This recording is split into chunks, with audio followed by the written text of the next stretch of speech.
think especially when you're a kid and you're not in control of anything, the world can feel kind of wild, can it? Can I tell you about someone named John the Baptizer who lived in the literal wilderness? John prepares the way.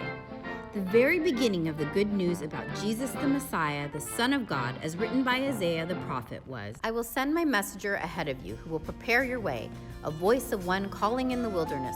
Prepare the way for the Lord, make straight paths for him. And so John the Baptist appeared in the wilderness, preaching, asking people to change their lives so that their sins could be forgiven.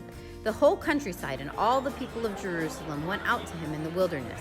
Confessing their sins, they were baptized by him in the Jordan River into a new way of living. John himself lived simply, wearing clothing made of camel's hair with a leather belt around his waist, and he ate locusts and wild honey. And this was his message. After me comes the one more powerful than I, the straps of whose sandals I am not worthy to stoop down and untie. All right. Okay, bye. Bye. Can't see you, sis.